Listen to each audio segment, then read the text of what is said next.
標杆人生第11天，成為神嘅摯友。我哋可能好難以理解，全能嘅神竟然要同我哋做親密嘅朋友喎。不過我哋深知人類係軟弱㗎，亦都時不時會產生壞嘅念頭。我哋好難想象有限有罪嘅我哋點樣能夠同呢一位無所不能、人眼所唔能夠看見、完美無瑕嘅神成為朋友呢？主人同埋僕人、創造與被造，甚至係父子嘅關係，都比較容易令人明白同接受。但係神要同我哋成為朋友，係啲咩意思呢？今日我哋就一齊研究其中嘅秘訣。你若果想只係單靠住每星期去教會一次，或者甚至係每天一段嘅靈修時間，咁你永遠都冇辦法同神建立出親密嘅關係，因為同神嘅情誼必須要建立喺同神分享你所有嘅人生經歷之上。當然，每日嘅靈修都係好重要嘅，不過神所期望嘅遠超過每日一次嘅例行約會，佢更加盼望參與你生活中每一個活動、每一次談話、每一個難題，甚至係每一個諗法。你可以一整日咁樣同佢天南地北，無所不談，話俾佢聽你做緊啲乜嘢，諗緊啲乜嘢。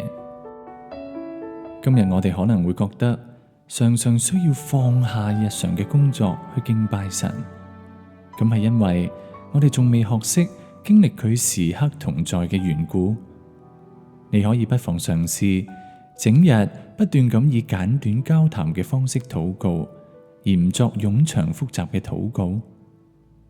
你甚至可以選擇使用呼吸禱告，亦即係選擇一個好簡短嘅句子，不斷咁以一口氣重複咁樣向神說話。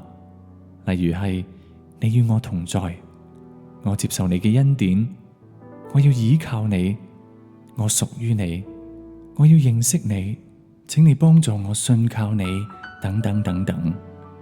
以此不斷咁禱告，直到呢一啲話語植根喺你心裏面。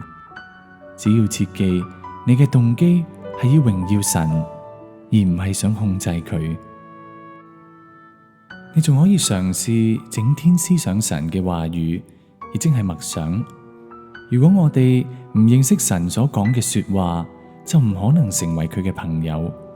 除非你認識神，否則你就唔可能愛神。你唔認識佢嘅話語，就唔能夠認識佢。你雖然唔能夠整日喺度讀聖經，但係可以整天默想㗎，反覆咁思想你所讀過嘅經節，並且背記喺心裏面。你更加可以反覆咁聆聽你依家聽緊嘅口述靈修書籍。只要你越默想神嘅話語，你嘅憂愁掛慮就越少。聽日我哋會再同大家討論其餘嘅秘訣，但係請你唔好拖到聽日，由今日開始就時刻同神交談，不斷咁默想神嘅話語，因為禱告讓我哋能夠同神說話，默想就讓神對我哋說話，而呢兩點正正就係成為神嘅朋友所有嘅基本要點。加油啊！